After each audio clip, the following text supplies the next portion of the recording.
Здравствуйте, уважаемые телезрители футбольного канала НТВ+.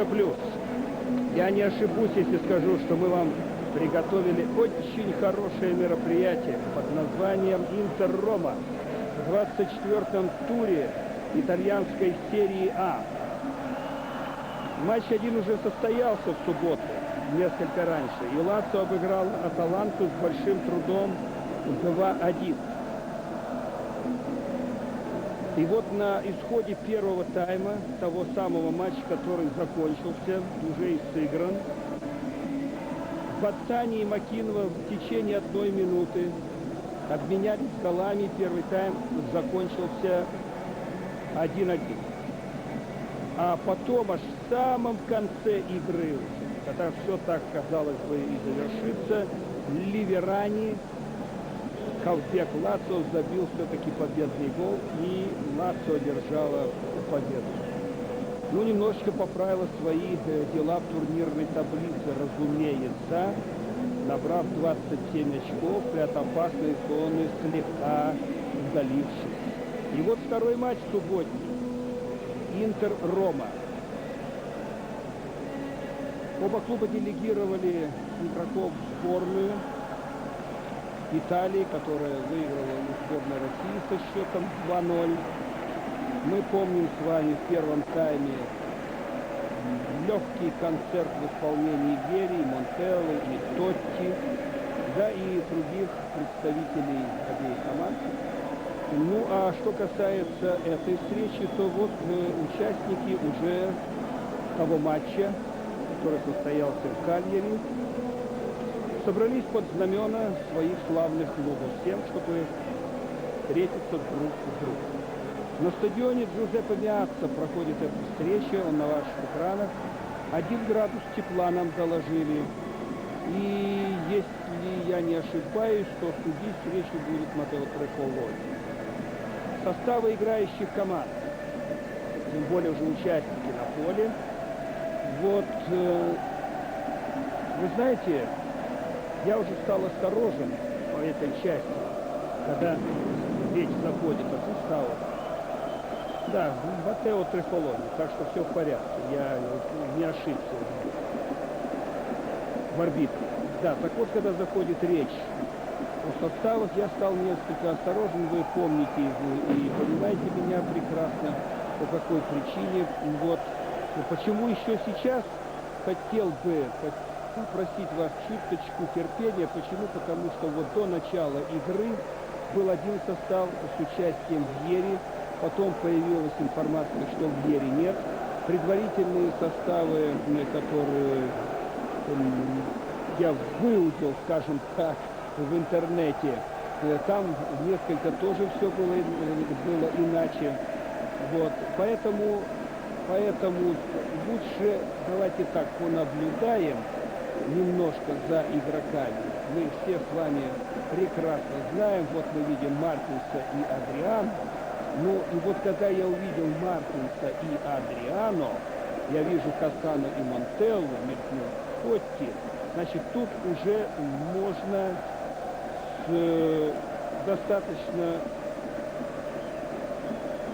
серьезно говорить о том, что составы, которые вот в последнюю минуту нам прислали, они уже те самые. А вот и Вьери в запасе. Вот меня интересует еще мистер Давон Станкович.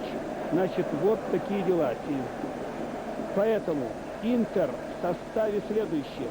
В воротах Тольдо первый номер, 4-й Кавио Санетти, капитан, 2-й Кордоба, 11-й Михайлович, 16-й Павали, 14-й Верон, 19-й Камбьяссо, 6-й Кристиано Занетти, 18-й Кили Гонсалес, 30-й Мартинс, 10-й Адриано, Роберто Манчини, главный тренер команды.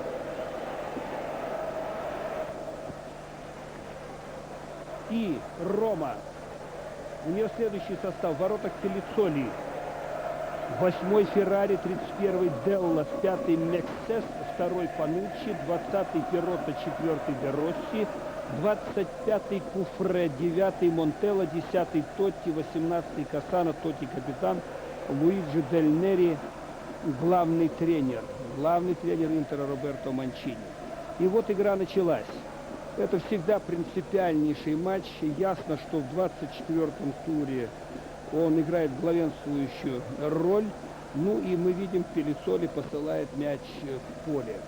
Итак, мы теперь знаем, 2-1 Лацио выиграл Аталанта. Аталанта безнадежна в плане борьбы уже за серию А. Но сражаться, конечно же, будет. Ну и Лацио слегка дела поправил. Все, к этой игре больше не возвращаемся, а вернемся к ней уже в обзоре игр во вторник. А сейчас пока в атаке и удар по воротам, это уже был острейший момент с участием Монтеллы. И Монтелло вот схватился за бедро в области паха и вполне мог потянуть мышцу. Мяч выбит за боковую по причине этой или что-то там иначе. Ну что, Монтелло прихрамывает. Вот смотрите, этот момент, когда Кассано отдает мяч, Монтелло дотягивается, его подталкивает соперник. Тотти играет и отдает Кассано. Кассано дальше в штрафную. Вот эта борьба за мяч. В центре Тольдо вышел из ворот, сократив угол обстрела, прилег. Удар не получился сильным. Во-первых, вдогонку по мячу, почти в шпагате, в падении, и плюс защитник справа Монтелли очень активно мешал.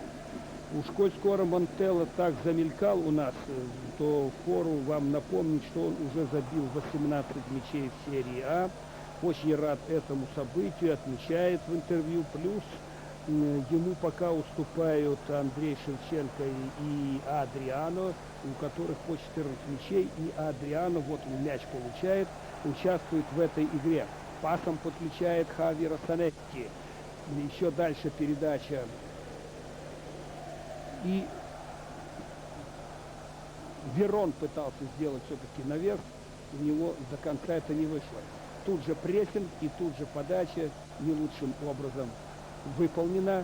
Счет не открыт, 0-0. Это прямая трансляция матча Интер-Рома.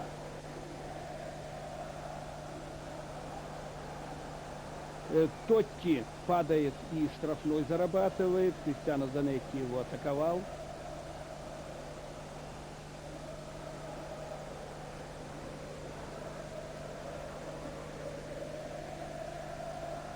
Луиджи Дель Нери, наставник Ромы.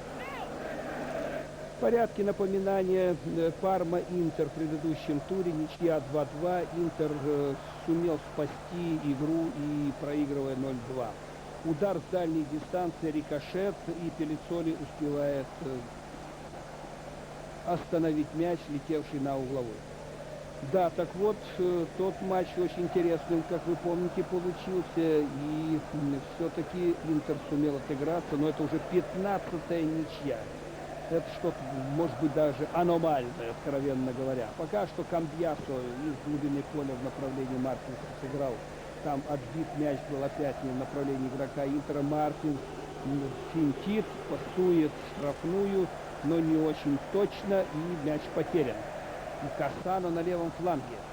Тотти в центре, а Монтелло уводит и открывает коридор. Тотти справа, а там еще подключение к атаке. И мяч уходит за пределы поля. Кили Гонсалес хорошо сыграл на опережение. Это Пануччи на хорошей скорости туда рпанул. И только подкат своевременный Кили Гонсалеса избавил от неприятностей Тольдо. Кассано в штрафной. Раз, два, три, четыре, пять, шесть игроков Ромы в штрафной площади. Навесная подача. Борьба за мяч. Дакур дисквалифицирован. Матерацци тоже, как вы помните, он был удален с поля. Удар поворотом очень даже приличный. Наносит Куфре рядом с верхним углом. Посмотрите, с какого расстояния. Тольдо взмыл вверх. Ну-ка, еще. Здорово все, правда? Обратите внимание, какой полет. Не попал в верхний угол Куфре. Эпизод закончился и запомнился. Де Росси. Между прочим, уже появилась информация, что на Де Росси положил глаз не кто-нибудь, а мадридский Реал.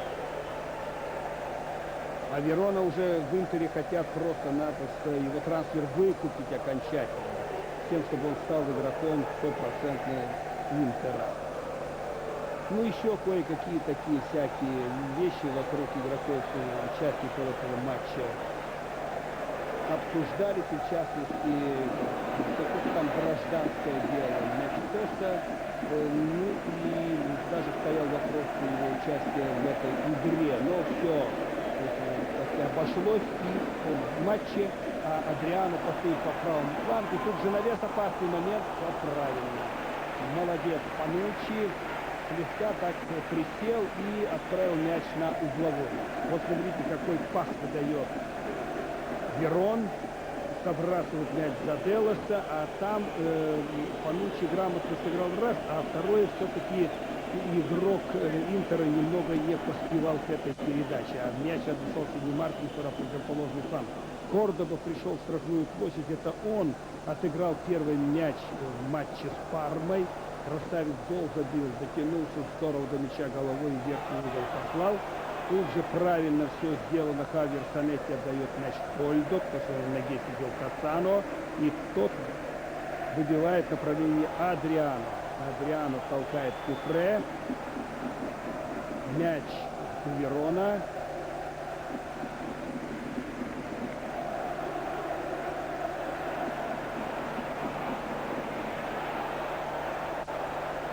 В хорошем темпе играют обе команды. Пас налево, передача в штрафную площадь. Это Фавали навешивал в штрафную. Ну, по тактическому рисунку у меня нет проблем прогуляться. Сейчас смотрим пас направо Верону, а он бьет в дальний угол и прилег вовремя Пелицоли и уверенно ловит мяч. Это Верон, который нанес удар поворотом.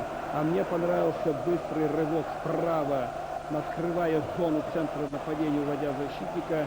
Рывок Адриано. Вы видели, он мелькнул. Вот это, так сказать, и невольно бросилось в глаза, и почему нашло объяснение. Верон с мячом, пас центральный круг, Камбьяса из трудной ситуации отдает мяч Фавали.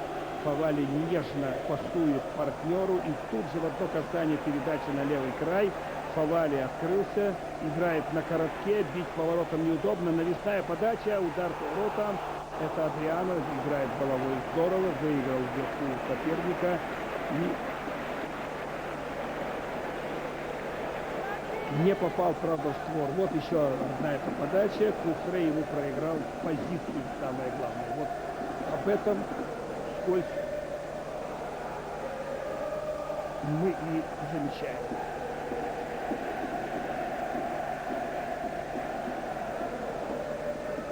Роберто Манчини. Мяч в игре.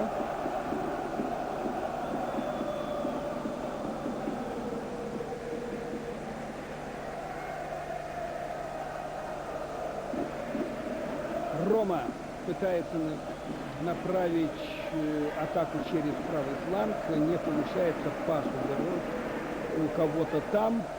И мяч уходит за пределы поля. Кассану толкнули в спину. Поэтому он тут, так сказать, и ворчал. Значит, Рома на 6-м месте и на 4-м Интер. В набранных очках. У Ромы 35, у Интера 39. Уже понятно, что по этому показателю, да, насколько важна встреча. Ну, а уж о традициях было тоже замечено, и я не думаю, что надо растекаться особо мыслью по древу на эту тему. Атакует Интер. Размашисто играет, так иногда называют такую игру, когда используются фланги, передачи диагональные с центром на крайних атакующих. Это все, конечно, смотрится очень и очень интересно. А дальше навес в штрафную, а там никого, Пелицоли спокойно забирает мяч. Ну так вот я сказал о том, что тут бросать по схеме расстановки игроков, зная их всех прекрасно, никаких проблем нет. Я полагаю, что и вы уже сами сориентировались, наблюдая, как Михайлович головой сыграл. Ну так вот, там 4 защитника четко совершенно. У Интера, заметьте, капитан Кордоба Михайлович Павали, Верон Камбьясу, заметьте, Кили Гонсалес, и впереди Мартинс и Адриано. Вот такая вот схема 4-4-2. Ну, с учетом маневров хавбеков и подключений крайних защитников, значит, все это по ходу, по эпизодам, тем или иным, приходя в движение, меняется. Ну, а Верон, к тому же, еще и свободный соперник. Так что он тут, так сказать, должен спутать карты сопернику.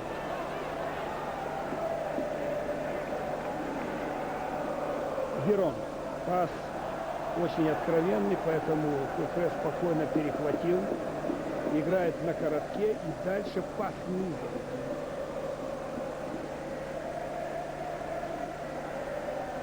Диагонально налево сюда сместился Тотти. Кассано рядом. Вот так они взаимодействуют, понимают прекрасно друг друга. И вот такие штучки позволяют себе. Тотти забрасывал мяч туда в надежде, что здесь уже друг друга, понимая до конца, мячом овладеет партнер. Но сам пас не получился с мячом Интер. Передача налево Мартинсу против того Феррари. А вот длинный пас на противоположный фланг. Ошибка. Игра в пас. Куфре, Кассано. И вот ускорение. Потеря мяча.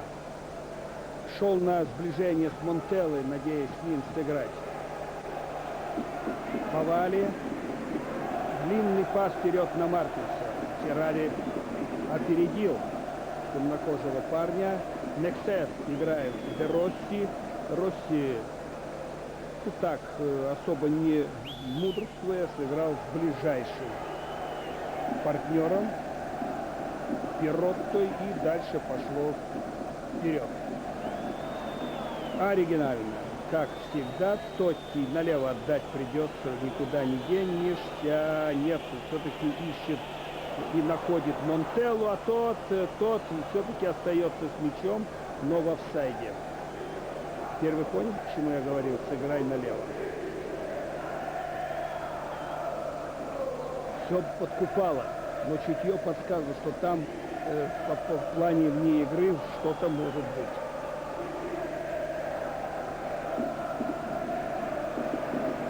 Ну, коль скоро мы Интер вот по схеме разобрали.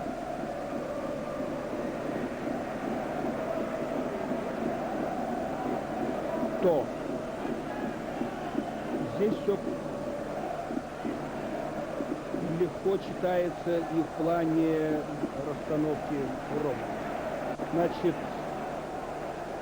3 защитника Феррари Делла Спецес, Пиротто, Де Росси 2 опорных, Куфре, Пануччи по флангам и оборона, и полузащита, Тотти чуть-чуть в оттяжке, Кассано, Монтелло на передней линии.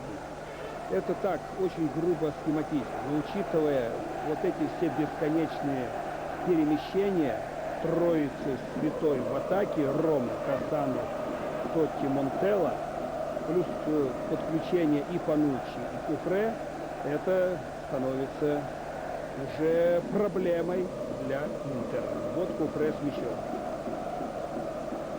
Тем интересней, не правда ли? Спасибо. Поехали дальше. Счет не открыт, 0-0. Тотти отошел назад, длинным пасом играет направо и великолепно, оказывается, в баскетбол играет Пануччи.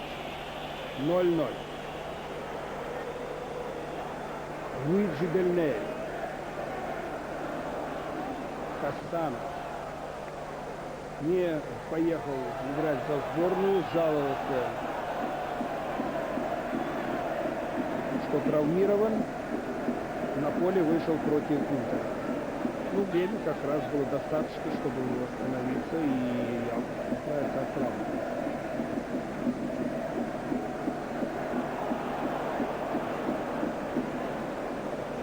Вот так, пасом, а дальше опасная игра. Пиротто подключился, Кордоба атаковал, пошел выяснять отношения.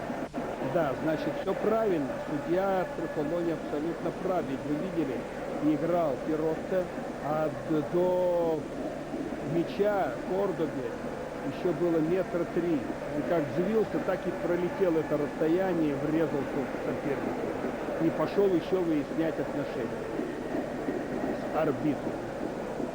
Обычный вопрос в таких случаях. Во всех городах, странах и весях, на всей планете под названием футбол. За что? На любом языке, на любых языках. Итак, удар поворотом, внимание. Камбьясо принял удар на себя.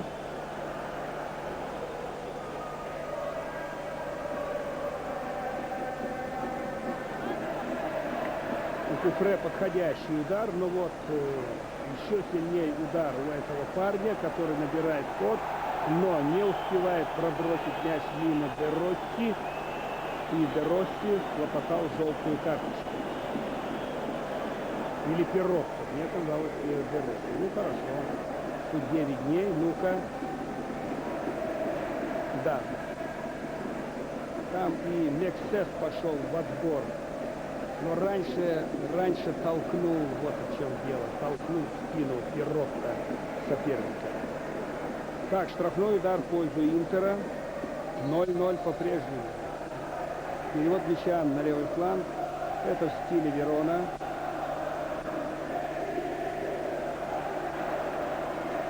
Это предложение обострить игру на фланге пасом называется, а не тем, что партнер открывался и за это был премирован мячом.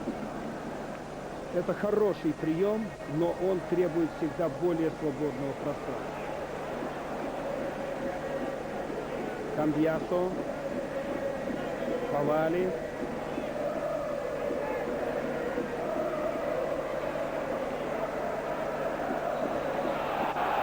Тотти, честно говоря, не очень жестко поставил ногу под мяч и проиграл его в конце-то концов. Вот, и пробросил мяч мимо Кири Гонсалеса, и вот дальше Кири Гонсалес его подталкивал.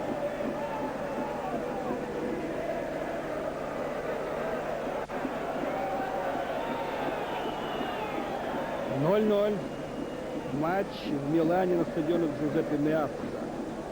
Это Кастано с мячом, пас, недодача Монтелли под левую ногу очень грамотно, и в одно касание моментально в штрафную Монтелли. Сложнейший вариант избрал Кастано в поисках Монтеллы и ошибся. Феррари здорово в отборе, Тотти не здорово в обводке, и с мячом снова Адриано. Легко ушел с 1-2, набрал ход, если он свои габариты раскочегарит, остановить его очень сложно. Феррари натыкается на ногу, и Феррари остается позади, а Адриано успевает пробросить мяч, заработав кучу аплодисментов от поклонников, и с мячом опять Интер, теперь Верон. Верон по диагонали на левый фланг, Адриано последнюю долю секунды старается сохранить мяч, не получается. Но за старательность, молодец, Адриано. Всякие запасные, и в Ере в том числе. Ну, чем руководствовался Роберто Манчини? Наверное, тем, что все-таки график работы в Ере, Парма, сборная, очень много отлично поработал против Пармы в Ере, и первый тайм матча с нашей командой в Кальяри. Наверное, потускало, может быть, что-то такое в микротравме могло быть. Поэтому перестраховали. Но он в резерве. Кири Гонсалес выясняет отношения с Пануччи, а Пиротто в качестве арбитра. Ну вот смотрите, значит, Кири Гонсалес, смотрите, не прав совершенно. Он бросился двумя ногами под мяч. Правда, под мяч, я это подчеркиваю, вот, но все равно это опасно, потому что мяч, скажем, в стороночку отскакивает, и вот тогда-то Пануччи мог получить травму. Вот из-за такого приема в отборе мяча. Это не так делается, скажу честно, я не буду вас утомлять, рассказывать, как применяется подобного рода прием без нарушения правил. В общем-то, это не тот, наверное, вариант, не тот матч, когда надо отвлекаться. Верон. Отлично, налево перевод мяча. Выполнен и Павали. Диагональ на 11-метровую отметку. Мексес головой отбивает. Еще пас направо туда же. Мексес подходит к Адриану. В подкате в мяч сыграв. Все по правилам. И надо продолжать игру. И судья штрафует. Ну вот тебе на. Будет повтор. Ну давайте посмотрим, кто же все-таки прав. Ладно, не протестует Мексес, но тем не менее. Жаль, пока нет повтора. Значит, внимание. Хук левой в исполнении Адриано. Мы помним. Но есть еще и Михайлович. Это его излюбленная точка. Вот эту точку отдают ему. 30 метров. Или навес, или будет удар. Удар в этот угол и гол. 1-0. Все знают. И Михайлович забивает. 1-0. Хороший гол. Тольдо даже прибежал подтискать Михайловича.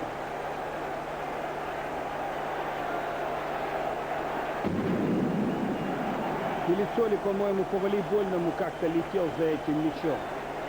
30 метров до ворот с такого расстояния при таком мастере штрафных, конечно же, стенка обыгрывается. Но вся ведь штука заключается в том, что грубейшую ошибку допустил, зная стиль ударов Михайловича и Адриано, и расстояние до ворот. Пелицоли допустил грубейшую ошибку чисто тактического свойства. 3 игрока против таких пятаков стенки на таком расстоянии. Это можно вообще никого не было не ставить, и тогда он бы занял другую позицию и был бы ближе к этому углу и мог этот удар парировать. А так надеялся на этих троих, которые еще тут развернулись и ничем не помогли. И, в общем-то, Михайлович красавец. Все, что ему предоставил соперник, тут его класс в этих ударах, все это закончилось голом. 1-0 впереди Интер.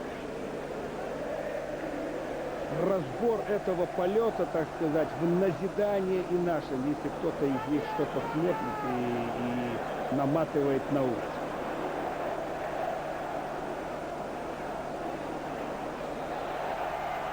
Тотти, мяч в игре, здорово все было. И Кассано набирает ход, идет вперед, между двух уходит, пока пас играть не надо. Вот сейчас он выбирает момент и едва не ловит Кордобу на встречном движении, пасуя мяч Монтелле. Красивый эпизод, хотя и не закончился ударом по воротам. Луиджи Дель Нери, наставник. Да, проблема вратарская возникла в Роме. Вот, возникла действительно проблема, то Пелицоли играет, то Дзотти. Очередность не тем, что оба классные и дает Луиджи Дель Нери играть обоим, а просто потому, что оба сейчас не в порядке. Это штрафной удар, вне всякого сомнения. Прием грубоватый против Тотти. У Тотти удар тоже. Будьте здоровы, если приложится и попадет, только тащи. Итак, штрафной. 24 метра, на 6 ближе, чем в случае со штрафным в исполнении Михайловича. Верон. Тут стенка помощнее, игроков поболее в штрафной. Тольдо в воротах. И удар, мяч попадает в стенку. Еще удар. И кто? Тольдо вытащил мяч. Или попал? Да, Тольдо вытаскивает потрясающий совершенно мяч.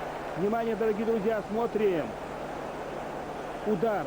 Камбьясто принял на себя. Рикошет еще к тому же. И Тольдо реагирует. Красавец. 1-0.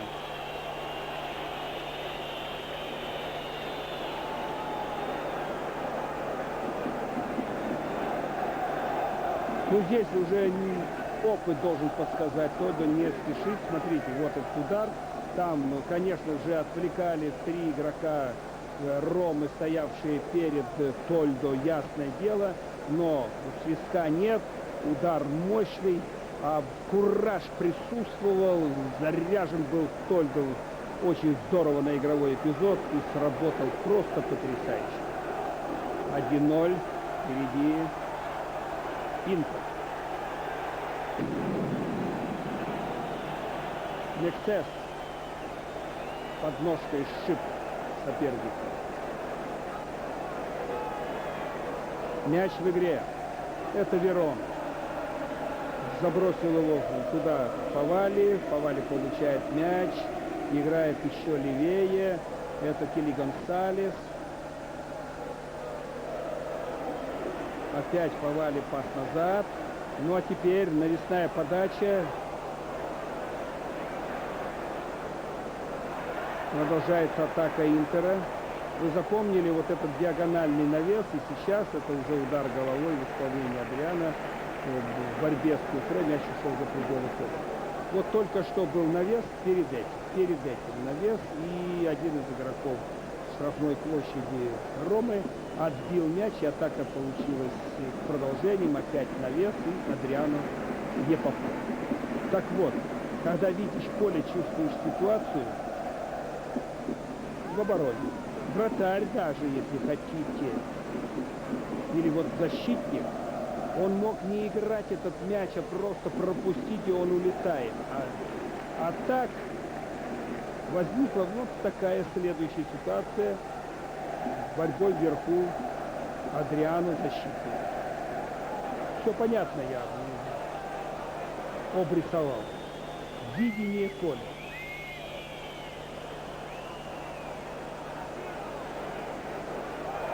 Штрафной удар. Подсел под игрока. Все правильно, почему публика возмущается. Мяч был естественно отдан сопернику. Кили Гонсалес. Ну-ка дальше по левому краю не получается. Из-за боковой Фавали бросает мяч назад. А это уже штрафной удар. Это излюбленный финт Адриано. Он подпускает себе соперника, качает корпусом и на коротке сразу пробрасывает себе мяч, старается перепрыгнуть через ногу, таким образом отрезает игрока чужого и устремляется вперед. Штрафной в исполнении Михайловича навес. И, конечно же, на Адриано.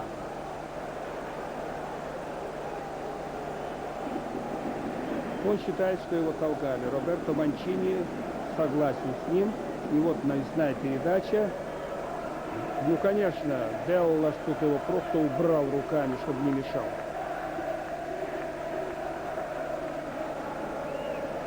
Мяч отдан Роме. Это Кассано. Пытался выиграть у Хавьера Санетти 15 минут до окончания первого тайма.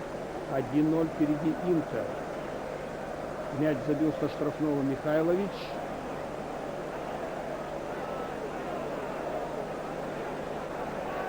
Феррари. Пас по правому краю слишком сильно. Ошибка. Тотти. Ух, как Адриано сразу назад. Прибежал и стал мешать Тотти. Подкат. Пас назад опять-таки. Это Де Росси. На правый фланг. Феррари.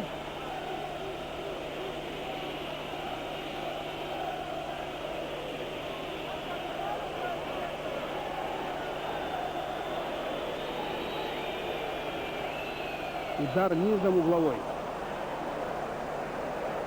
Повали подставил ногу.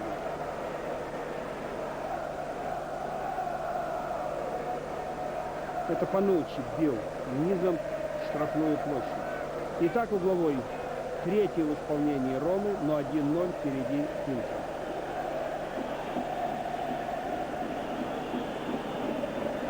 Ну, Делос, наверное, Пануччи, да, я вижу Делос там в штрафной площади. Навес, мяч отбит за пределы штрафной. Мексес. Подача в штрафную. Вроде бы офсайда не было. Удар вперед или свисток арбитра. Это, да, свисток арбитра, потому что отмашка имела место. А хитрец Адриано двинул мяч на половину поля. Это время. И вот там офсайд был 100%. И все.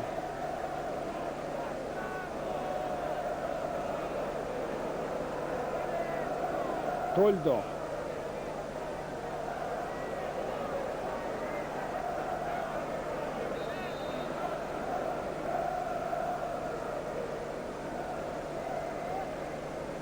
Тотти сыграл головой.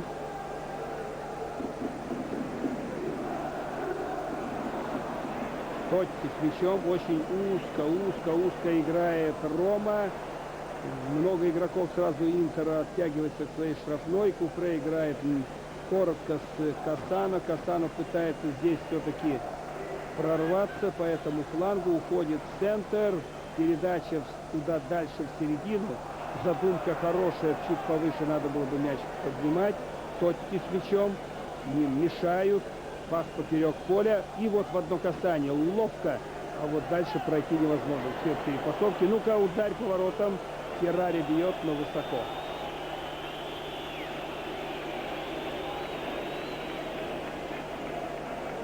Один 0 впереди Интер. Разумеется, Тольдо уже спешить не будет.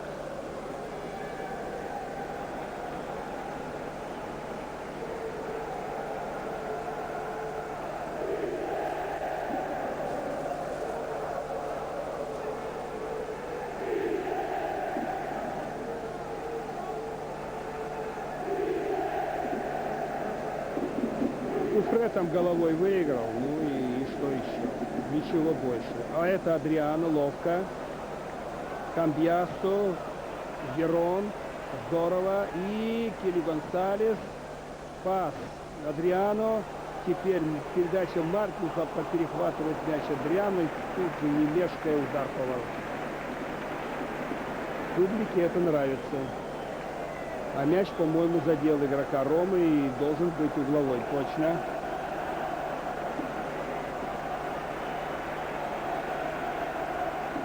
Давно не забивал Адриано.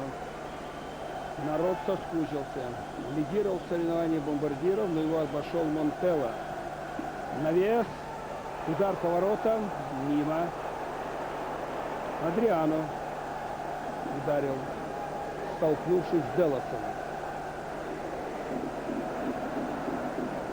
Делос по части фактуры, так сказать, антропометрических данных, конечно же, Адриано не уступит. Ну а там такой прием, что он похоже на дзюдо. Взял как за кимоно, за футболку и кинул куда-то туда.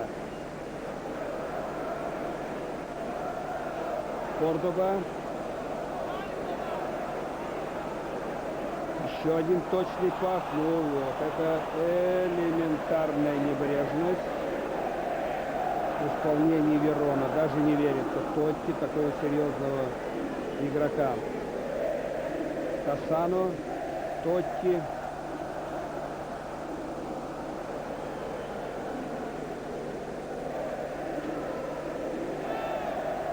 Тотти.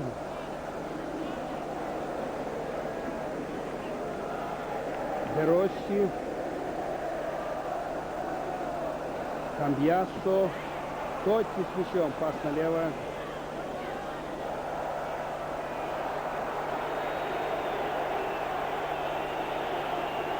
И ничего. Никаких штрафных. Наступил на стопу прямо Камбьясо. Посмотрите. Опа!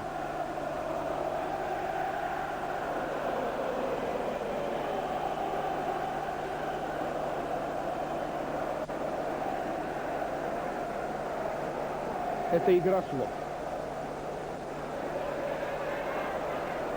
Пелицолю мячом.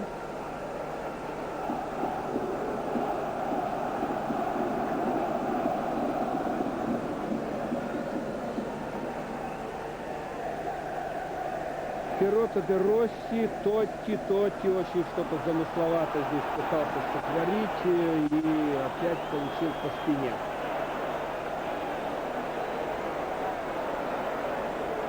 Это отмассировал ему так поясничку Кордоба. Теперь Кассано. Шибли.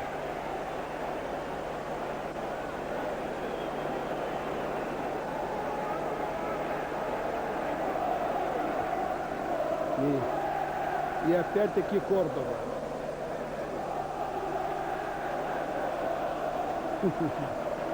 Что нам демонстрирует Камбьяс, тут непонятно. Но то, что вот за этот прием Кордоба должен получить желтую, вот, непонятно, почему Трефолони либеральничает. Только что он двинул коленом Тотти, и после этого еще сшиб Кассано. Верон на водопое, с вашего разрешения тоже.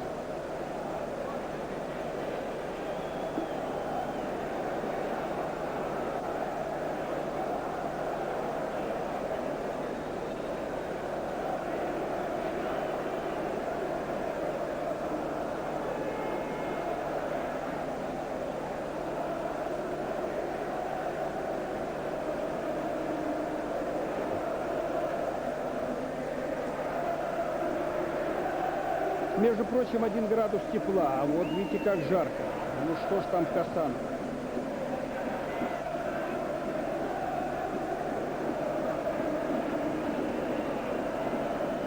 Неужели так все серьезно?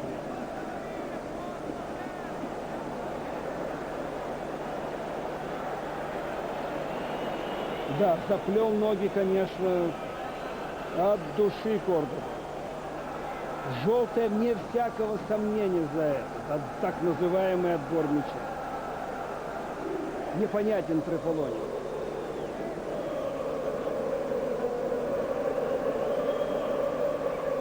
Вон там еще телега это стоит. Сейчас, наверное, окажет помощь. Но все равно в любом случае надо Кассано покинуть поле, если все обойдется, и выходить только тогда, когда будет мяч в игру. Далеко до ворот. Все-таки Тольдо там внимательно отнесется к этому эпизоду, вот к этой точке и к удару Тотти, без всякого сомнения. Увозят Кассано, в меньшинстве Рома. И 2 игрока в стенке, удар поворотом над перекладиной. Нельзя не отметить точный удар Тотти. С достаточно высокой скоростью мяч пролетел над перекладиной. И Тольдо ведет мяч в игру.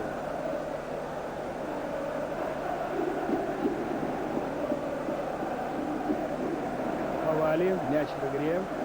Рома в меньшинстве. Ждет Луиджи Дель Нери, что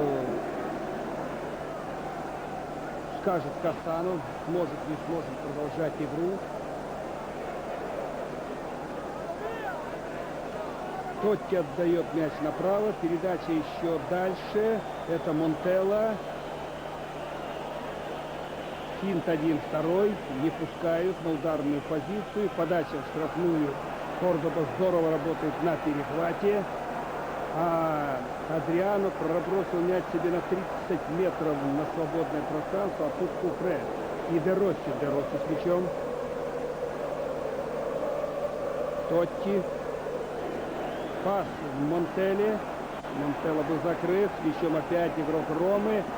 Подача в штрафную. Удар по воротам. И мяч летит мимо. Падает Монтелло. И хочет 11-метрового. Так же, как и Луиджи Пельнери.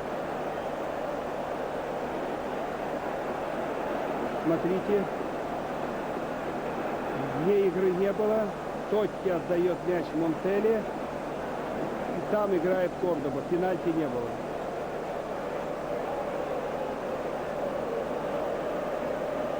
Монтелло перелетел через Кордобу, который четко сыграл в мяч. Не было пенальти. Не было.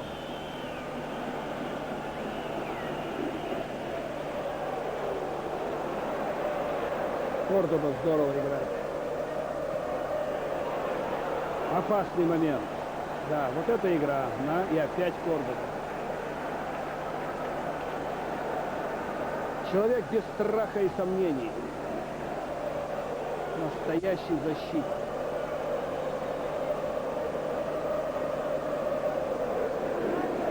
Разыграли здорово. Футболисты Ромы ту комбинацию. И Тотти отдавал мяч. Мог бы сам, наверное, ударить, но показалось ему, что Монтелло вообще против ворот один. Но он не учел, что Кордоба в страшном кураже сейчас пребывает.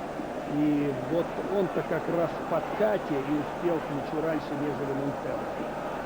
Может быть, кто даже каплю замешкался. Резче пойди. Вот как Кордоба пошел в отбор, только на Монтелле надо было пойти так же на мяч, чтобы забить. 1-0 впереди Интер. Пас по левому краю. Удачный. Адриано. Финт. И Верону отдает мяч. А тот направо сразу. Санетти, капитан, подключается, не пускает его. Куфре, перепасовка на коротке и передача налево. Это уже Келли Гонсалес. Рывок. Удар. Опасно. Защитники молодцы. И низом передача кому? Точно. Кассано уже на поле. Все в порядке. Длинный пас. Хорошо видел Монтеллу. Не получился у него удар на это дальнее расстояние. Небрежность Адриано. Куфре мяч перехватил, отдает Тотти. Получает от Тотти вроде бы, но Хавьер Санетти чуть быстрее. Снова Тотти. Де Росси, пас направо. Пануччи, что ли там? Я так чувствую. Да, Пануччи. Против него попали. Расстрельная передача. Борьба обозначена вроде бы и угловой у ворот Тольдо очередной.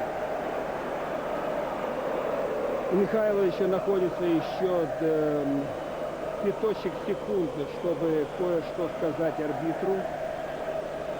Но угловой это уж точно. Пятый угловой в исполнении Ромы. Пануччи здесь. Здесь, я думаю, Делос. И навес. И Лексес, наверное. Да, и вот Лексес стремится к Адриано. Мяч у него как раз перехватывает. И тут же пас налево. Кассано с мячом. Финт. Еще. Ну-ка. И подача. Удар по воротам. Все неплохо. Бил Пануччи. Удар от ворот. Пануччи на свое место. Делос тоже. Лексес. Все по своим местам. Добавленное время пойдет сейчас. 1-0 впереди Интер.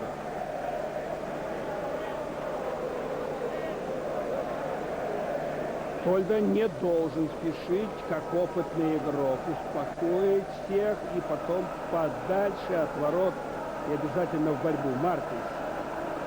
Мартинс пока никакой, откровенно говоря, но тем не менее он на поле. Удар по ногам. Последняя минута и опять попала Кассано. Значит, много возится с мячом, надо быстрее пас отдавать, другого рецепта нет. Надежда на свой дриблинг и технику, да, это все нам очень нравится, это все поступает, но по-игровски иногда надо будет передернуть, лишний раз побыстрее избавиться от мяча. Это касается и Тотти, между прочим. Вот по этой причине чехи опять не потеряли мяч. Тотти накручивает здесь целую пачку игроков Интера, мяч за боковой.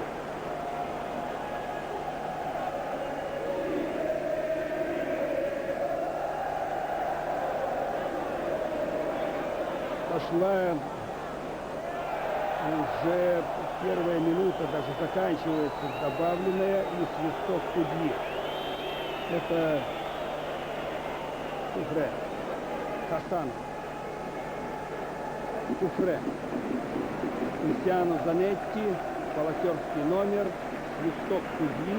Первый тайм окончен. Всего минуту добавил арбитр. А ведь долго оказывали помощь Хасану. Вот так, такая минута у Трефолони. Ну что ж, дорогие друзья, отличный первый тайм. Гол Михайловича со штрафного доставил тоже удовольствие с сетом.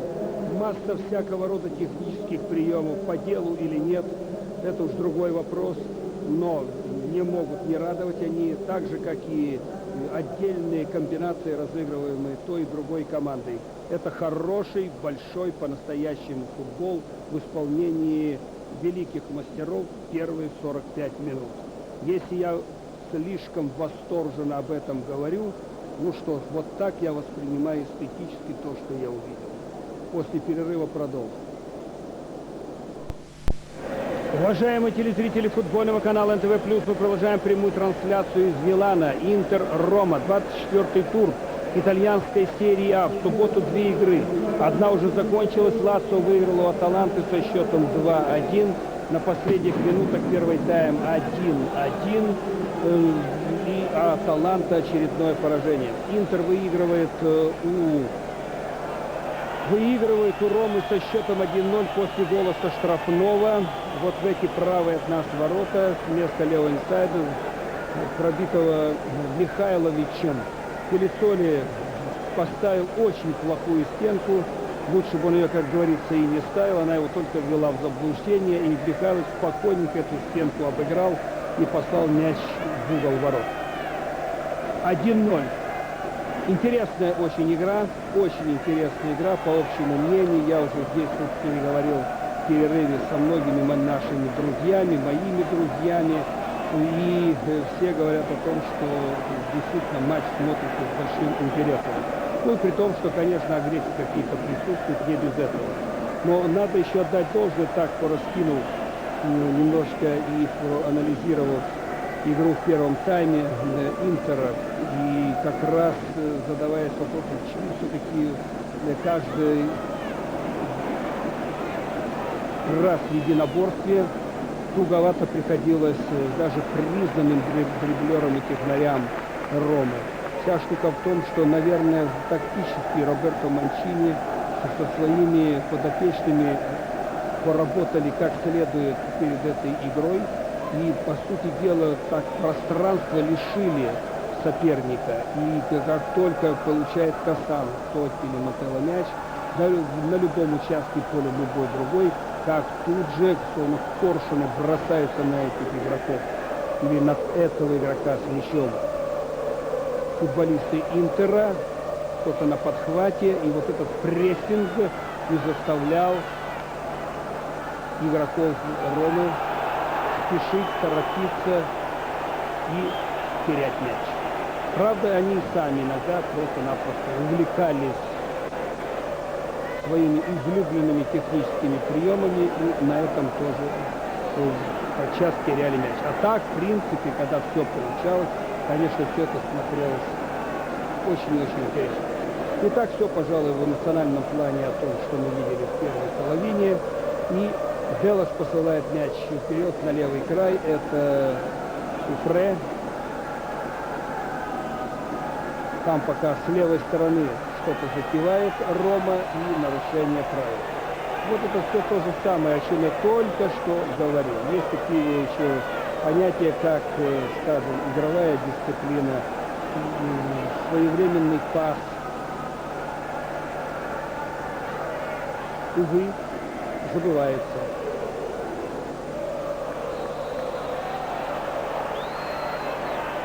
Я надеюсь, что вы наблюдали за матчем Эвертон-Челси. И вот там, особенно в конце игры, когда надо было, естественно, усилить атаку, почаще посылать мяч в штрафную площадь гостей. Футболисты Эвертона выбирали такой вообще маршрут, непонятный даже, совершенно. Иногда создавалось впечатление, что это не профессиональная команда играет, а новички, которые просто не знают, что с мячом делать. Я бы с удовольствием взял кусок игры, концовки, и показал бы на примере, как на теоретических занятиях, насколько неверно действуют футболисты в тех или иных ситуациях.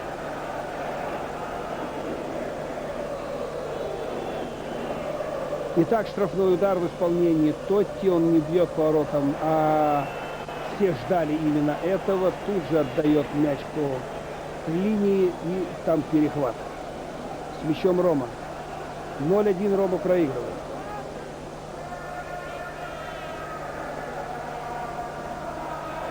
Это Перотто. Опасная игра.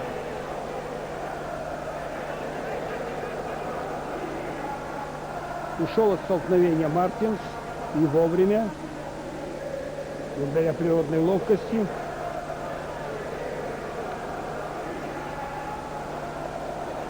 Верон.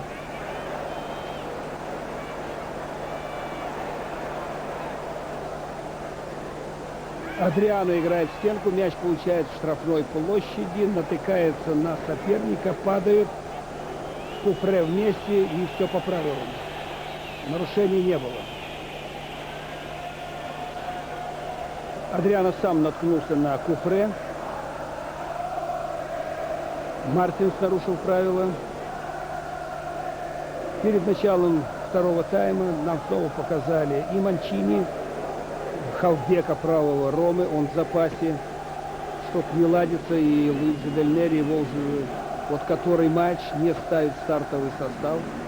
Далее опять-таки акцент был на Вьере, тот пребывает в хорошем расположении духа, перебрасывался словечками с какими-то там людьми, и, в общем-то, и излучал энергию и добродушие. Пока в запасе. Тех же составов, что и начинали игру обе команды. Тотти отдает мяч налево. Куфре, тот назад. Вот видите, как сразу гоняются за игроками футболисты Интера. Прессинг отнимает мяч. Это Камбьясо. Верон отдает мяч Адриано, тот Мартинсу. Они близко друг от друга. Двое против четверых. Мартинс уходит направо, но там хорошо подставил ногу. Защитник отобрал мяч, свисток судьи. Камбьясо нарушил правила, пытается что-то доказать, а вот судья поторопился с остановкой игры. Подкат был выполнен чисто в мяч, и вот тут такая вот маленькая заварушечка случилась, и мяч отдан был Роме, а теперь уже Интеру. 1-0 впереди хозяева поля. Луиджи Дель Нери. Он в пальто стоял, потом снимал его, теперь опять утеплился. 1 градус тепла перед началом встречи.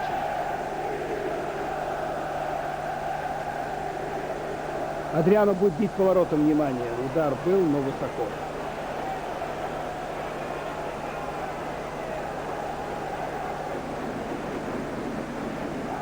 Удар получился, как всегда, сильным, но и неточным. В последнее время. Вьери раздевается и готов выйти на поле.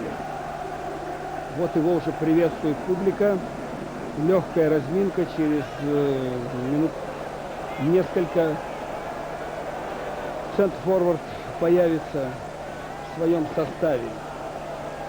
Он исполнил 11-метровый ворота Пармы, исполнил четко, и матч закончился ничью 2-2. Кстати, и в предыдущем туре Рома сыграла дома, правда, у себя, в ничью 1-1 с Болоньей. Выигрывала, но счет победный не удержала. Михайлович бьет штрафной. И опять нарушение правил. Против Мартинса. Так. Ну-ка, кто сюда подтянется? Это Делос явно нарушил правила. Руками задержал соперника неподалеку от этого радиуса. Где-то в метрах 5 от него. Так что расстояние хорошее, с учетом особых качеств Михайлович и Адриано. Ну, кто из них? Стоит Михайлович и Адриано. Договариваются, кому бить. Ну, там темнить будут, чего-то такое придумывать. Теперь уже Пелицоли дает указание, 4 должны встать в стенку. 3 Михайлович обыграл как действительно стоячих.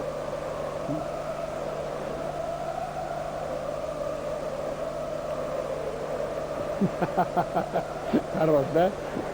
Миха хорош. Объяснил, что должен делать Адриано. Но там уже не 4 игроков, а поболее. Итак, удар в стенку. Из аута Фавали ведет мяч в игру. Адриано. Или Гонсалес и Фавали.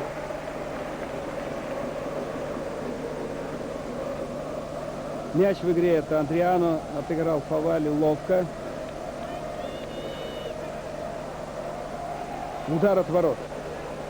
Да, вылезти из этой ситуации Келли Гонсалесу было сложно. Или только лишь волонтерским номером откатить мяч назад партнеру.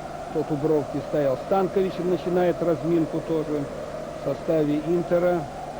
Так что тут готовится кое-какая бригада к выходу на поле. Луиджи Дель Нери пока нам не демонстрирует желание произвести замену хотя бы через разминающихся игроков, которые попадают в кадр. С мячом снова Интер.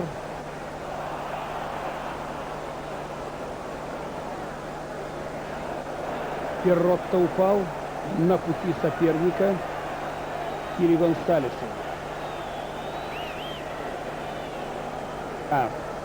11-я минута, мяч в игре. Феррари что-то там не разобрался в ситуации, а Адриано на левом краю. Против него Феррари. На подхвате Де Росси.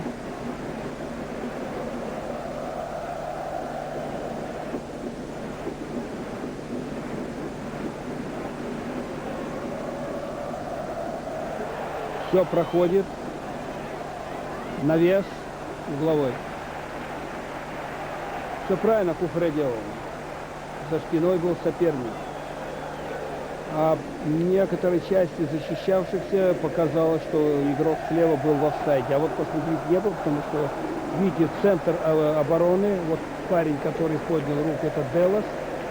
Вот он-то как раз и создал глубину атаки, зарывшись в обороне близко к воротам. Манчини, наконец, нам показали, выйдет на замену. Навес. Не дотянулся до мяча Пелицоли, а обязан был сыграть этот мяч на все 100%. И вот, видите, возникла такая довольно сложная ситуация, когда Камбьясо замыкал этот навес. И заработал еще один угловой. Тотти говорит, чтобы все были повнимательней. Ну и безобразничает слегка со своими парнями по команде Михайлович. Навес. Удар.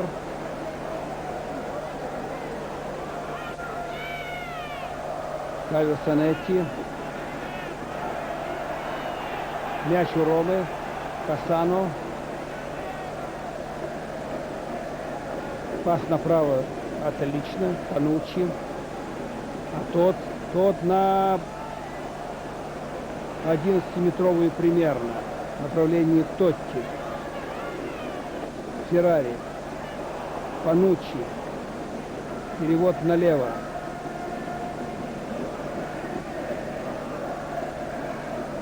Перротто.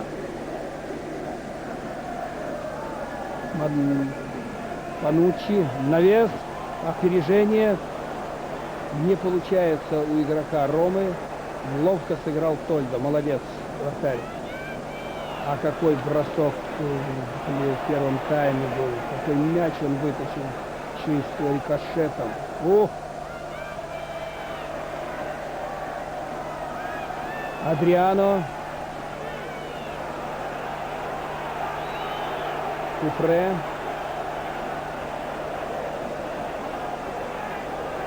Перротто. Пас вперед. Монтелло здорово остановил. Обратили внимание, как он здорово левой остановил. Финты переложил слева направо, двоих убежал. Великолепно все. Остановка мяча, дриблинг вот в этой части. Смотрите, здорово. Мяч между ног, а его все-таки Фавали слегка тормознул. И вот навес. Удара нет, борьба за мяч Мартинс. А это что? Это навес на противоположный фланг. Закрутил так мяч, что он вернулся в обратную сторону. Монтелло в офсайде. 1-0 впереди. Замена в составе Ромы. Выходит Манчини вместо Делласа. Значит, тут из обороны уходит игрок. Из обороны уходит игрок. И что мы после этого имеем? Мы имеем, наверное, все-таки Феррари в центр.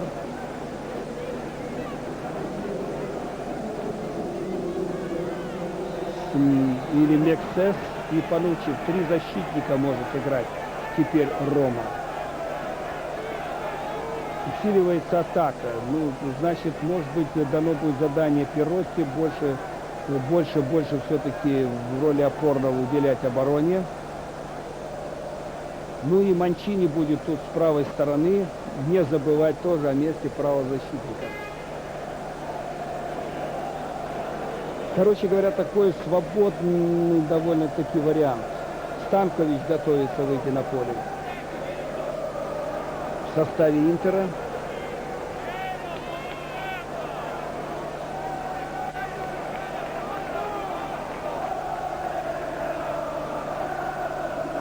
Мяч в игре.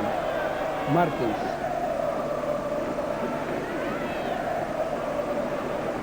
Де Росси. Пас Пелицоли. Пануччи справа.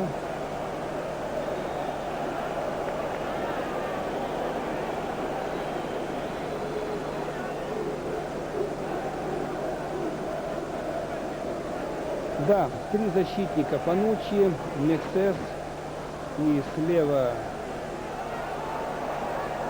Куфре. В оттяжке 2 хавбека, Де Росси или Перотто. Вот вся оборона.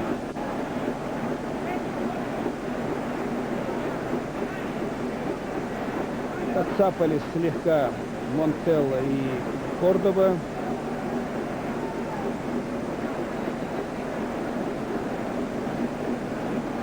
Я думаю, что им есть о чем помолчать. Станкович.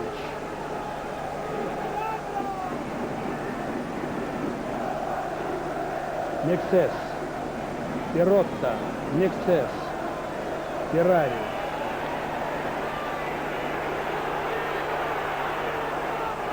Удар поворотом. Ну, тут абсолютно все ясно. Значит, с обороной, как я и говорил, можно играть 4, можно играть 3 защитника.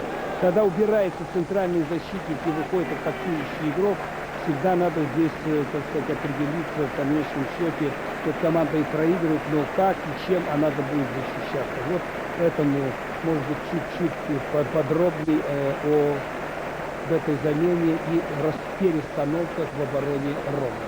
Не будем же забывать, играет в гостях и несет в атаке Адриано Мартинс и хавбеки то, что надо. И тем более вышел Станкович. И Кили Гонсалес тоже был неплох.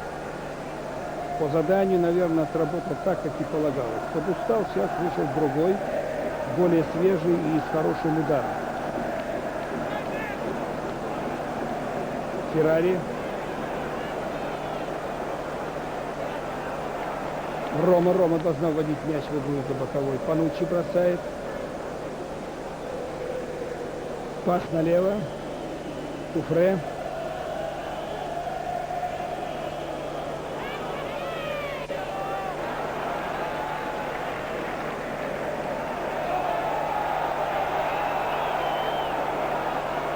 Атака Ромы. Передача в штрафную. Это Манчини. Делает рывок. Попытка подать, еще одна, подача состоялась, Михайлович отбил, Очень здорово получилось у него. Удачно прямо на Мартинса. Тот тормознул, а пас с Адриано не сыграл. Де Росси мяч перехватил, играет с Монтеллой. Монтелло в разрез, а там поскользнулся и упал Кассано.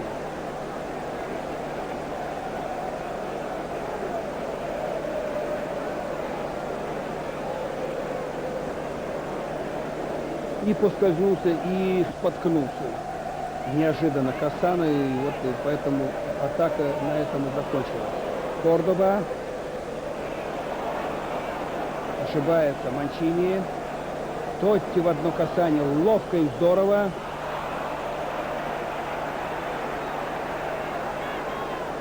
Монтелло мяч потерял. Верон внешней стороной. Пас великолепно исполненный Мартинсу. Тот отдает совершенно закрытому мяч Адриану. Совершенно закрытому. Напрасный труд. Надо было игру брать на себя.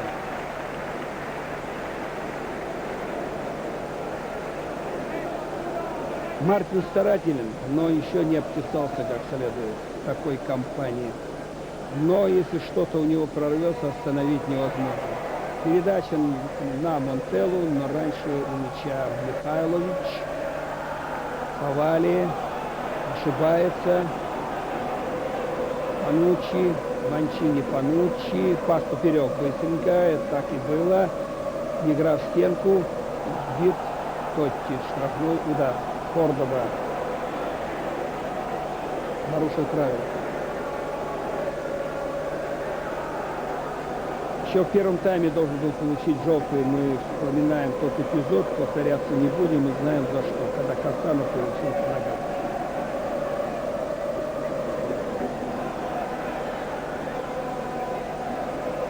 В воскресенье еще одна очень приличная игра в борьбе там за верхние места в турнирной таблице. Ювентус принимает Удинезе, третью команду на сегодняшний день в чемпионате Италии серии А. Передразнивает Кассано Тольдо, и Кассано сам стоит у штанги. Это что-то новое, скажу. Вот он уходит уже от ворот, и штрафной удар. Внимание, Тотти, удар низом, мяч попадает в игрока низом. Навес исполняет Феррари, Мексес сбрасывает головой один раз, второй. Феррари выиграл у Адриано, Пиротто ошибается, а Станкович быстро пас Мартинсу реактивному. Тот идет один в один, а здесь не обыгрывает.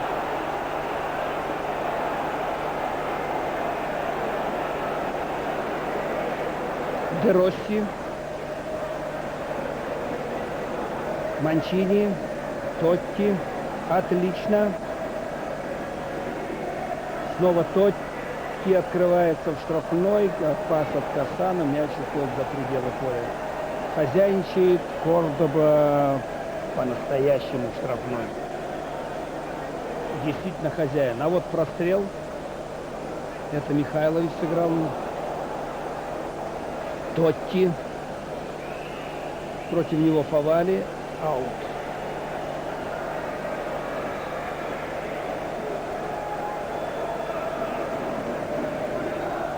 Манчини, Пануччи. Ну давай набрасывай мяч. На ближний угол. Низкая траектория. Мартинс. Ох ты, как здорово. Ну-ка, отдай мяч и сам нарезай, что есть силы. Так оно и есть, но великолепно читает эту атаку Мексес. Де Росси. Диагональ направо. Точно. Сброс мяча Манчини. Точно.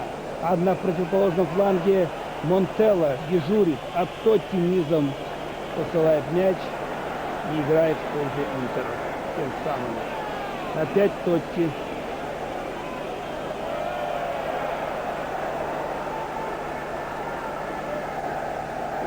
Де Росси. Перевод налево. Куфре. Пас в недодачу. Бить нельзя пока. Навесная передача.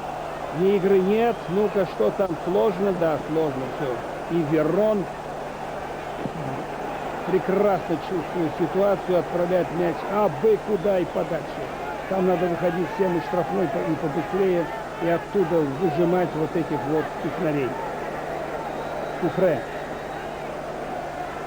Адриан. Кристиано Занетти. Хавьер Занетти. Капитан команды. Камбьяссо. Пас направо. Мяч перехвачен. В общем, исправили футболисты Ромы сами. Загнали себя в трудную ситуацию и Пелиссони.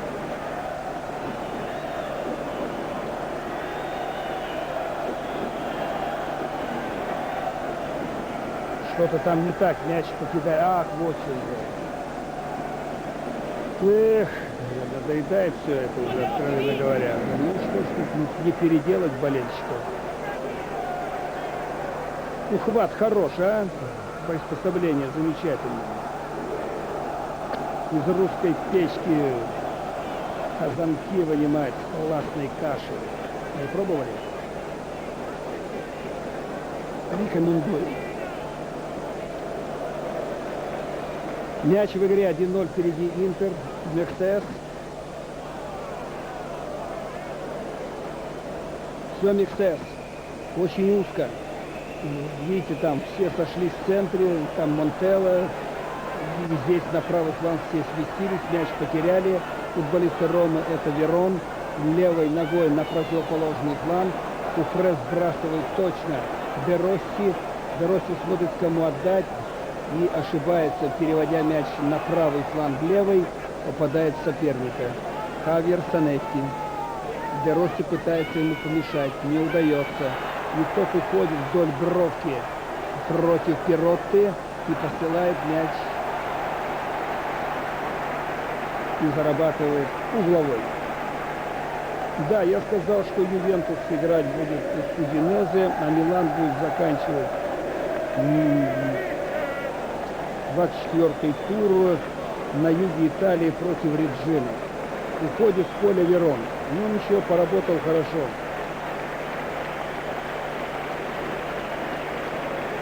Зе Мария. Значит, Зе Мария. Куда его поставить? На правый фланг по привычке. Роберто Манчини. Ну-ка, там ему сподручней. Тогда там какой-то сдвиг в центр зайдет. А Вьери продолжает, вот видите, он разминаться, навес, Пелиссони уверенно сыграл.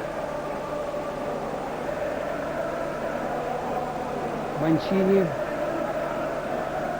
Тотти, задержка, Кристиано Занетти нарушил правила и желтая карточка. Матео Трефолони, главный арбитр. Опа!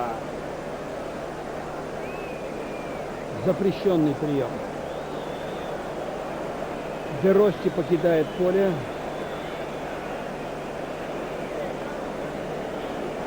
Молодец. Отыграл здорово. За сборную играл. Акилани. Это парень уже такого более, скажем, защитного плана. Но и подключиться может. Или, скажем, Акилани сзади поиграет Перотто, выдвинется вперед. Тут варианты любые. Монтелло подал мяч. Касано партнеру, тот удар поворотом. Это Акилани ударил поворот. И ударил поворотом. Первое касание мяча. Тольдо будет мяч в игру. 1-0 впереди Интер. Михайлович в первом тайме забил мяч со штрафного.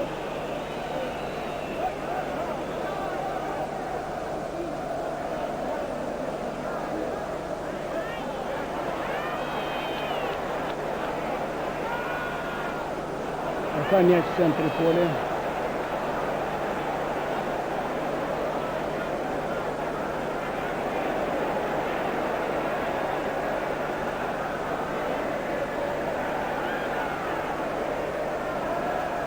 Адриан сознательно ударил мячом в ногу соперника, и мяч сохранен вводом мяча из-за боковой Интером. Пас поперек поля, это Станкович. мячом хозяева поля. Ошибаются. Вот там Де Мария уже пытается помешать сопернику, но не удается. Тотти ушел глубоко назад на свою половину, играет на Куфре.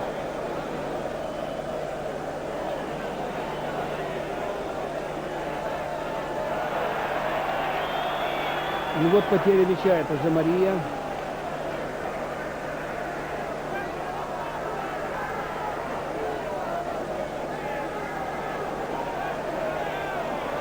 Что там еще думает предпринять Луиджи Дель Нерио?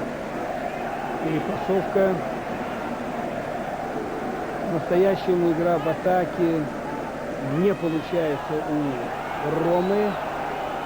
Острых моментов, по сути дела, нет во втором тайме.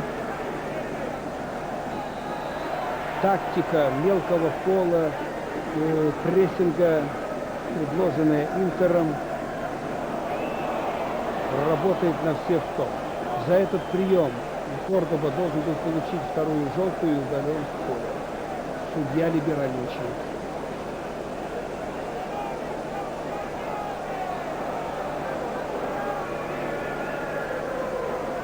Да, здесь офсайд был.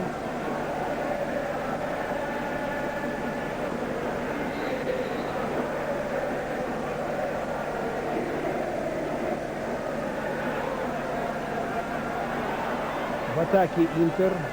Очень старателен, конечно, Адриано, надо отдать ему должное, но все-таки никак на ударную позицию по-настоящему выйти не мог.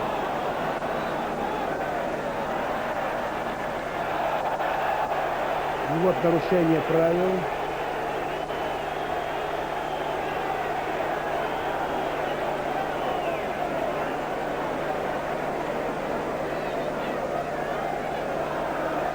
Вот Адриано и подножка.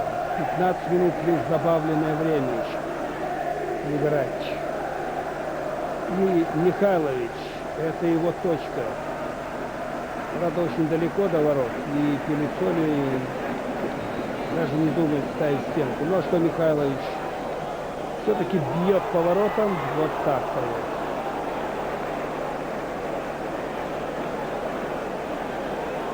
вот. И Тотти против него Кристиано Занетти, а теперь Хавьер, передача Акилани и штрафной удар.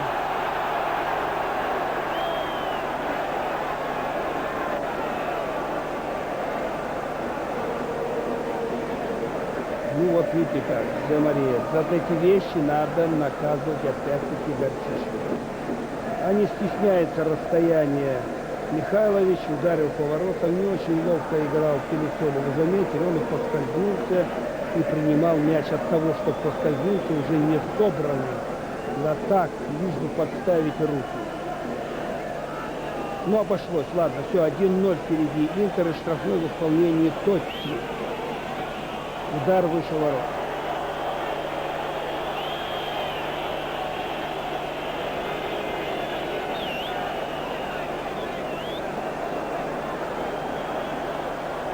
Ну, еще играть еще.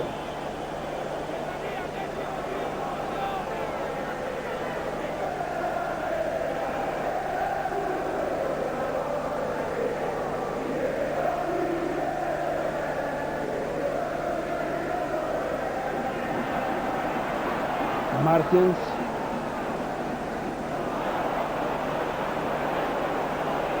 Да, Мартинс запорол все, что только мог. Но все равно его держит Роберто Манчини. Знает, что какая-то сумасшедшенькая в игре этого парня присутствует. И вот, как говорится, когда меньше всего ждешь, он тут, так сказать, и взорвется. И бед натворит. Пас Монтелли был неточным, Тольдо ведет мяч в рук. Вот он, выбивает далеко. На Мартинса, Танучи, Акилани, Куфре. Отбор по правилам. Мартинс и удар поворотом низом. Вот об этой сумасшедшей игре я и говорю, и ее подразумеваю. Ни с того ни с сего вдруг левой, смотрите, как пульнул. Метр от ворот. Мимо, но тем не менее ударчик такой был прикладистый. Мяч уже в игре, Камбьясов пасует Адриано. Адриано посылает мяч в направлении, конечно же, Мартинса, не получается. Акилани ошибается, Станкович мяч перехватил. Играет ловко с Адриано. Адриано пасует партнеру назад и еще назад Михайловичу. А Михайлович вперед, Мартинсу. Мартинс пяткой увидел или почувствовал, что там Камбиясто. Ошибается Пелицоли. Станкович бьет поворотом в дальний, на всякий случай ныряет, не понимая уже, что он делает Пелицоли, не оценивает ситуацию, не чувствует ворот и играет этот мяч, и тем самым помогает сохранить его Интеру, потому что там угловой. Интер уже Рому превзошел в этом показателе. Шестой угловой подает Интер, а до этого Рома имела преимущество. Замена в составе Рома — это Кур. Нет, подождите, я не... Молодец, на этот раз молодец. Территория хорошо поймал. 26-й Серхи выйдет на поле.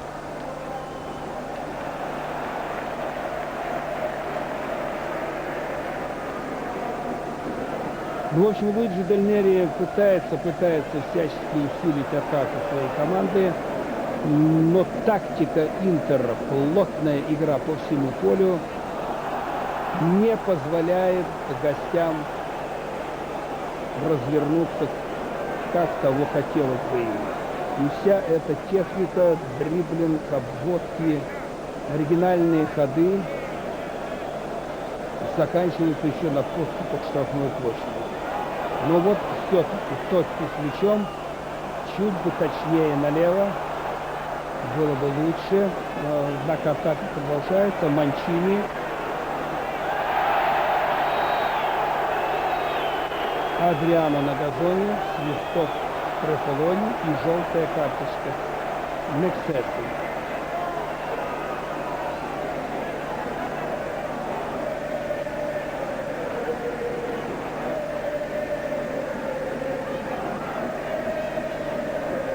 Все по делу, но не всегда Трефолони адекватен в принятии решений, потому что масса, я понимаю, не драматизировала моментов для одной игры действительно масса, когда он должен был за задержку игроков, которые хватались за футболки соперника, должен был быть по строгу, но прощал. Ну, на него на это находит. Так, Серхи выйдет сейчас на поле. Если что-то усилить, то пора уже вводить в игру, что там резину тянуть. 1-0 впереди Интер в матче против Ромы. А Лассо в субботней игре первой победил Аталанту 2-1. В первом тайме 1-1. В течение 1 минуты на 45-й были забиты 2 мяча. Макинула и Бацани. А затем Ливерани забил победный гол.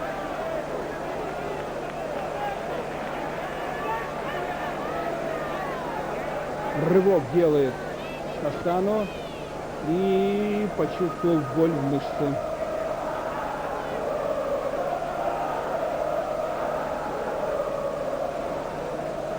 Ну, по-настоящему он не сыграл, как умеет, но виновники тому и соперники.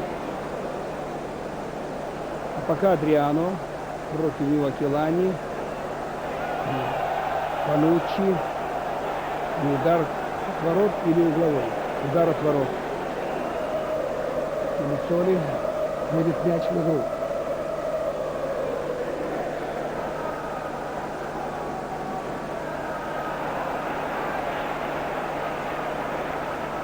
Нерасторопность, иначе не назовешь. Вот то, что мы сейчас увидели, привела к потере мяча. Но вроде у Кастано все нормально. Боль отпустила. Хотя я чувствую, он там держится. Да, задняя поверхность бедра его беспокоит. Частые травмы именно в этом месте футболистов от перегрузок в том числе.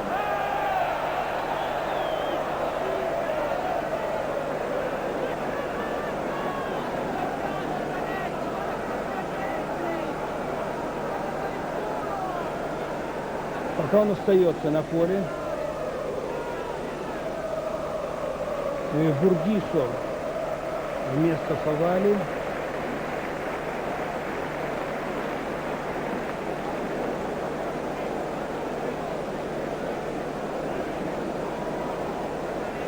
Когда выигрываешь 1-0, менять защитников в таких ситуациях,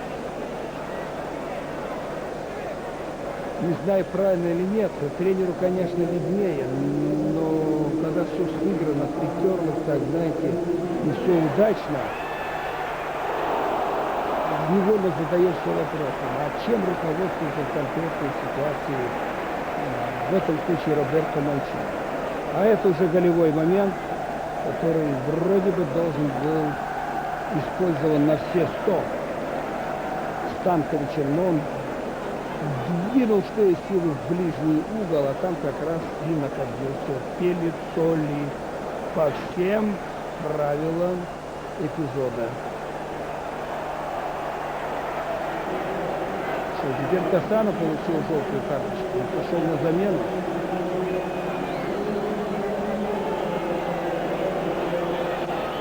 Да, схлопотал желтую и пошел отдыхать. Анфан Терризен. Это ужасное дитя. Да, Курта вышел на поле.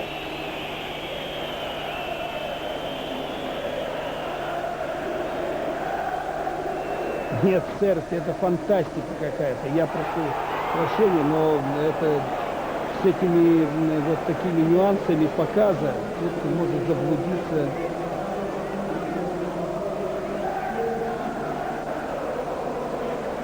Вроде бы уже все давным-давно должно было произойти. Ну ладно. Значит, Серси вышел не в Курту, 26 номер вместо Касано. Удар вперед. Адриано его толкает или подталкивает, извините, Мексес, и судья считает, что не очень вежливо это делает. Этот самый Мексес.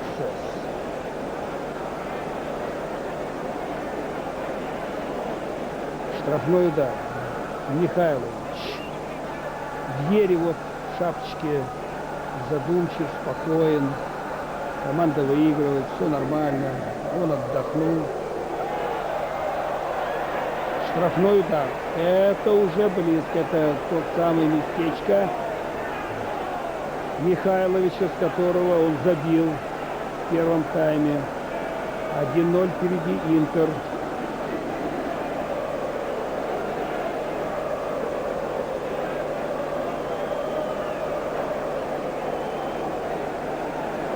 Остается там минутки 3 играть.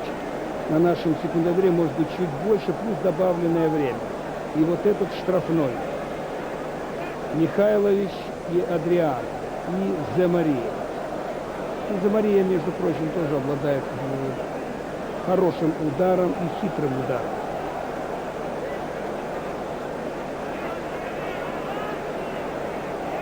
Наученный горьким опытом, Пелицоли уже ставит стенку приличный. Там 30 метров, здесь 23.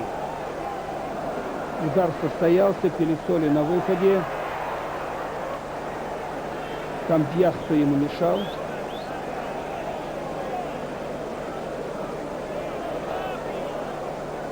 Ловил мяч как арбуз. Ну ладно.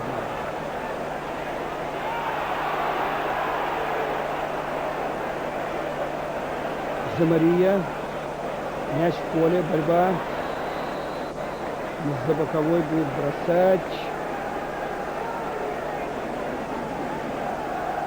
Пока лежащий Зе Мария отдыхает. Отдыхает команда. Это Серси двинул Зе Марии. А Куфре отправил мяч за пределы поля. Мартинс получает мудрые наставления от Роберто Манчини. Зе Мария в порядке. Фейрплей действий. Но все-таки штрафной. Нет никакого фейрплей, а штрафной и мяч в борьбе. Мексес выиграл. Но игрок Интера потерял мяч. 1-0 впереди хозяева поля. Удар от ворот.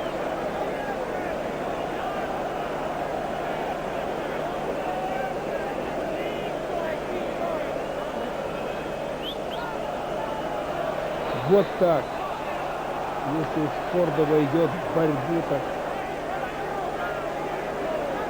головы не сносить. Мне нравится этот защитник. Без страха, упрека, сомнений. На любом месте отыграет. Крайнего, центрального. Придет в штрафную, забьет. Последняя минута. Тотти бьет, попадает. Чужого, видите, как защищается Интер. Это как раз подтверждение вот тех размышлений, анализа, которым я с вами делился, относительно вот этого прессинга и крайне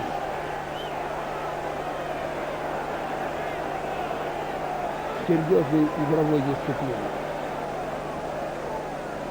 Ни секунды поблажки. Всю игру отыграли. И созидая, и мешая сопернику. Камбьясто. Все по правилам. Пас вперед. Станкович успел отдать. И Адриано номер не прошел, хотел между ног пробросить мяч соперника. Все равно его задержали. Это не прощается. Куфре. Длинный пас из глубины. Тотти неудачный. Мартинс. Опа. Штрафной удар.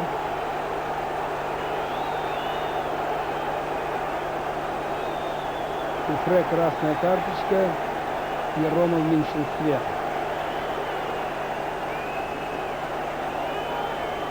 А вы видели Эвертон Челси? И что навытворял игрок Эвертона, за что был удален? Просто какой-то школьник, нашкодивший, подставивший свою команду, бодавший с игроком, который непонятно, что ему вообще сделал. Подвел свою команду, в итоге команда проиграла.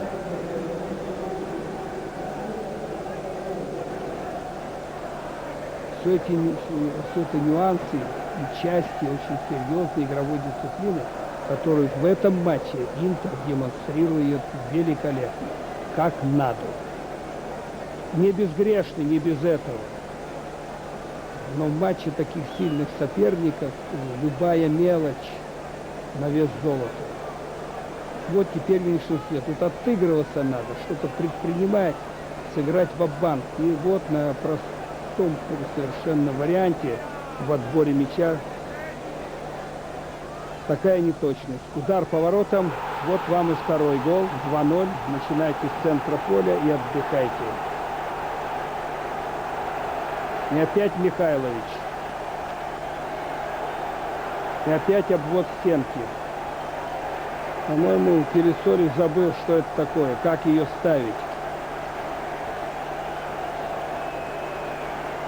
Смотрите, как обыграл. И даже не бросился.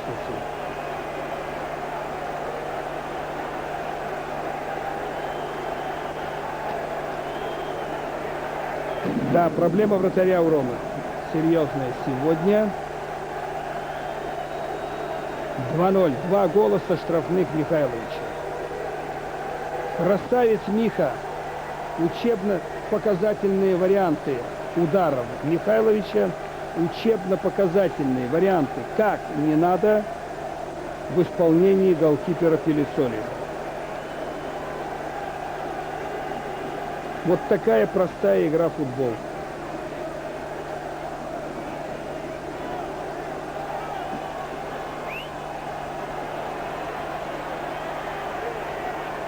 Добавленное время на исходе и свисток арбитра Рефалони и повтор гола второго со штрафного Михайловича.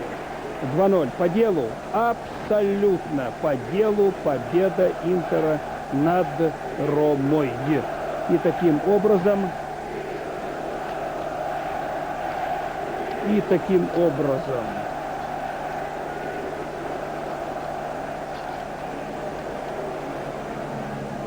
удаляется от Ромы Интер, зарабатывая полновесные 3 очка, и набирает Интер 42. Обходит Удинезе, пока выходит на 3-ю позицию. Но Ювентус играет с Удинезе в воскресенье и наша трансляция.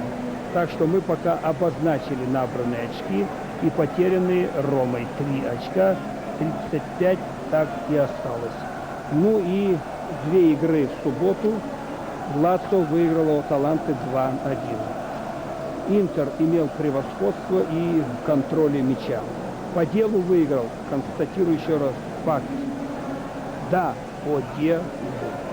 Тактика была избрана и отработана, и сотворена игроками на поле на все 100. Не забили собственно с игры, но зато использовали стандартные положения. Не Адриано, так Михайлович. Вот и все. Спасибо за внимание, друзья, вам за работу. У микрофона был Владимир Маслаченко. Всего самого доброго.